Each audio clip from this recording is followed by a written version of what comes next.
ఇప్పుడు పాయింట్స్ నాగార్జున గారికి నేను క్లారిటీ ఇవ్వదలుచుకున్నాను. P4కి ఆడబిడ్డ నిధికి సంబంధం లేదు. P4 అనేది రాష్ట్రంలో పేదరికాన్ని పోగొట్టేటువంటి ఒక కార్యక్రమం. ఆరోగ్యంగా ఉండాలనేటువంటిది, కొంతమందికి హెల్ప్ చేయాలని చెప్పేసి, చదువులకి హెల్ప్ చేయాలనేది P4. వాళ్ళకి 15 లక్షల కుటుంబాలని ఆదుకోవాలని చెప్పి, అది అవసరంలో ఉన్న కుటుంబాలు ఆదుకునే కుటుంబాలకు లింక్ చేయడం స్థూలంగా, అంతే కదా? అది లింక్ లేదు సార్, అది కాదు. నేనేది P4 ఆడబిడ్డ నిధికి లింక్ లేదని చెప్తున్నారు మీరు. లేదు. మీ ద్వారా రఫీ గారిని ఒక చిన్న అంటే క్లారిఫికేషన్ నన్ను చెప్పండి సార్, తర్వాత మీరు అడుగుతారు. కాదు సార్, ఒక్క మాట విని తర్వాత మీరు చెప్తారు. కానీ ఇప్పుడు P4 తో అనుసంధానం చేస్తున్నాం అని చెప్పి కూడా ఆడబిడ్డ నిధి కూడా ఇస్తారా? అవునా, నేను అదే చెప్పబోతున్నా. P4 కేవలం 15 లక్షల కుటుంబాలకి, వాళ్ళకి ఆర్థికంగా హెల్ప్ చేయడానికి, చదువులకు కానీ వైద్యానికి. అర్థమైంది. ఇది ఆడబిడ్డ నిధి అనేది ఇప్పుడు గతంలో జగన్మోహన్ రెడ్డి కాపు వేస్తామని అని వేసాడు, చూసారా? ఆ రకంగా మేము 19 సంవత్సరాల నుంచి 59 సంవత్సరాల వాళ్ళకి ఖచ్చితంగా నెలకు 1500 రూపాయలు ఇవ్వాలనేది మేము బడ్జెట్ వేసుకున్నాం. దానికి ఎంత ఖర్చు అవుతుందో చూసాము. ఇవాళ 9,20,000 కోట్ల రూపాయల పెట్టుబడులు వచ్చినాయి. మళ్ళీ వచ్చే సంవత్సరంలో కూడా పెట్టుబడులు వస్తున్నాయి. సంపద సృష్టించబడుతుంది. ఏదైతే సంపద సృష్టించబడుతుందో దాన్ని పేదలకి పంచాలనేటువంటి ఉద్దేశంతో ఆడబిడ్డ నిధి పెట్టాం. ఆడబిడ్డ నిధి కూడా మేము చేస్తాం. ఓకే, అయితే కొద్దిగా ఇవాళ రేపు అది చేస్తారు, ఆ ప్రామిస్ ఉంది. రఫీ గారు అధికార ప్రతినిధిగా మీరు క్లియర్ గా చెప్తున్నారు, అది కూడా చేస్తామని ఆన్ రికార్డ్. కాస్త కొంచెం జాగ్రత్తగా ఆలోచించి చెప్పండి సార్. ముఖ్యమంత్రి గారు చాలా స్పష్టంగా చెప్పారు. ఏదైతే నిరుద్యోగ భృతి డిసెంబర్ లోపల ఇస్తామని చెప్పామో, దానికి కూడా నెక్స్ట్ ఇయర్ లో కొంత ఆర్థికంగా రాష్ట్రం కొంచెం పుంజుకున్న తర్వాత, ఓకే ఇప్పటికైతే ఓకే, అది మీరు విడిగా ఇస్తారు అనేది కన్వే అవుతుంది, అదే క్యారీ చేద్దాం. ఒకవేళ తేడా వస్తే మళ్ళీ పట్టుకుంటాం, ఎందుకంటే అది ఏమన్నా అది కాదు దీనికి లింక్ చేశారంటే మళ్ళీ చర్చ వస్తుంది. ఎనీవే, నిన్న కూడా ముఖ్యమంత్రి సూపర్ 6 లో ఉన్నటువంటి అన్ని పథకాలు అమలు చేస్తామని చెప్పి అన్నారు. అవును, ఊర్లో చెప్పారు. దాంట్లో ఆడపిల్ల నిధిని సెపరేట్ చేసి దాంట్లో లింక్ చేస్తున్నట్టు చెప్పలేదు. అవును, ఆయన మాటల్లో అయితే అది రాలేదు. పార్టీలో నేను మన కుటుంబరావుతో మాట్లాడా, P4 చైర్మన్. అవును అవును. సరే, ఈ ఆడబిడ్డ నిధిని P4 కి లింక్ చేస్తున్నారంటే, లేదు రఫీ గారు, అది వేరు ఇది వేరు, క్లియర్. ఓకే, క్లియర్, ఇది వేరని చెప్పారు. అది ఇంకొక విషయం చెప్తున్నాను సార్. ఓకే, ఇవాళ జగన్మోహన్ రెడ్డి ప్రతిపక్షంలో ఉండటం, అతను రౌడీల్ని రఫా తలలు నరికే వాళ్ళని సమర్థిస్తూ, గంజాయి బ్యాచ్ వాళ్ళని పరామర్శిస్తూ, ఎక్కడికైనా సరే బల ప్రదర్శనలు చేసుకుంటూ వెళ్ళటం అనేది సమాజంలో ఒక చర్చకి దారితీసింది. ఇటు పక్కన చంద్రబాబు నాయుడు గారు కూటమి, ఇటు పక్కన జగన్మోహన్ రెడ్డి ఆయన రౌడీ గ్యాంగులతో, సంఘ విద్రోహ శక్తులతో స్థైర్య వ్యవహారం. ఈ రెండింటిని తేడా చూసిన తర్వాత ప్రజలు ఎప్పుడు కూడా శాంతిని కోరుకుంటారు, మంచి సమాజాన్ని కోరుకుంటారు, మంచి ప్రభుత్వాన్ని కోరుకుంటారు, సంక్షేమాన్ని కోరుకుంటారు, అన్ని చూస్తారు. జగన్మోహన్ రెడ్డి ఏ హామీలు చేసి అమలు జరిపాడని చెప్పి ప్రజలు ఆయన దగ్గరికి తీసుకుంటారు?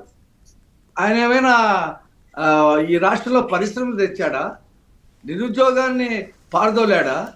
లేకపోతే ఈ రాష్ట్ర అభివృద్ధి కోసం కేంద్రంతో ఏమైనా మాట్లాడి అతను గతంలో ఇచ్చినటువంటి హామీల్ని ఏమైనా అమలు చేశాడా? ఏమి లేదు కదా. అవన్నీ ప్రజలు గమనించారు కదా. అతను 2014-19లో 640 అబద్ధాలు చెప్పాడు పాదయాత్రలో. నేను ఇది ఏ ఊరికి ఆ ఊరు, నేను యువకుణ్ణి, నేను రాజశేఖర రెడ్డి లా కంటే కూడా బాగా చేస్తాను, అది అంటే సార్ మా నాన్న ఫోటో తీసేసి నా ఫోటో పెట్టుకోవడమో లేదా పక్కన పెట్టుకోవడం, అది కూడా చెప్పేవాడు ఆయన. చెప్పాడు. అది ఎంతగా వెళ్ళిందంటే ప్రజల్లోకి, చదువుకున్న వాళ్ళు, టీచర్లు, ఉద్యోగస్తులు, మా సమస్యలు కూడా ఇతనే చేరుస్తాడు,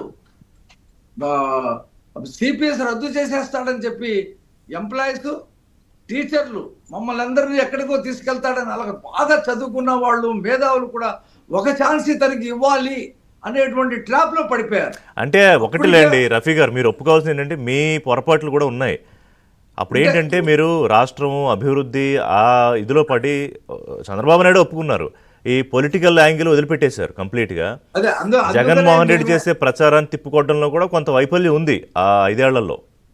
అదే అందుకనే ఇవాళ ప్రజలు చూస్తారండి, ఎవరు సంఘ విద్రోహ శక్తులతో ప్రయాణం చేస్తున్నారు, ఎవరు అభివృద్ధి సంక్షేమంతో ప్రయాణం చేస్తున్నారు, ఎవరు 4 కాలాల పాటు ఈ రాష్ట్రాన్ని ఏలాలనేది బేరే చేసుకుంటారు. ప్రజలేమే అమాయకులు కాదు. ఇప్పుడు కాదు, నిన్న చంద్రబాబు నాయుడు అంటూ ఒక సభలో నేనే ఒక్కసారి ఆ పేపర్లో వచ్చింది చూసి నిజమేనేమో అనుకునేంత స్థాయికి నమ్మించగలిగారు. ఏది వివేక ఇన్సిడెంట్ గురించి అప్పుడే కాస్త టైం పెట్టుకుని, అధికారంలో ఉన్నారు కదా మీరు, ఎన్నికలకు ముందు కదా, దాని మీద సీరియస్ గా వర్కౌట్ చేసి ఉంటే ప్రమాదం తప్పేదని. ఎవరికి సరే మీరు గెలుస్తారో ఓడిపోతారో పక్కన పెడితే రాష్ట్రానికి ప్రమాదం తప్పేదని చంద్రబాబు నాయుడు ఒప్పుకున్నారు ఆన్ రికార్డ్. అక్కడ ఉండేటువంటి సిఐ డిఎస్పీలు ఎవరైతే ఉన్నారో ప్రభుత్వాన్ని కూడా మిస్లీడ్ చేసి జగన్మోహన్ రెడ్డితో లబ్ధి పొందారు. మళ్ళీ వెంటనే అతను హైకోర్టుకి వెళ్ళి కాగ్ ఆర్డర్స్ తీసుకొచ్చేసాడు. ఎటువంటి సిబిఐ ఎంక్వైరీ జరగాలని చెప్పి డిమాండ్ చేశాడు. సిట్ వేసినా సరే దాన్ని పని చేయకుండా చాలా ఎత్తుగడలు వేశాడు. సొంత బాబాయిని చంపి ఏ రకంగా అయితే ప్రచారం చేశాడో ఆ కేసు ముందుకెళ్లకుండా ఉంటాను కూడా చాలా చేశాడు. అదే అందుకే ఇవాళ అప్రమత్తంగా ఉండాలని. ఇప్పుడు మీరు ఇవ్వాల్సిన పిలుపు ఏంటంటే, మీరు ఏం చేశారో ఏం చేయలేదో అది ఒక అంశం అయితే, రాష్ట్రంలో ప్రజలు ఎంత అప్రమత్తంగా ఉండాలి అనేది ప్రధానంగా, అది కూడా మీరు స్ట్రెస్ చేయాల్సిన పాయింట్. అది రఫీ గారు చిన్న బ్రేక్ తీసుకుంటాం. ఒక మాట చెప్తాను.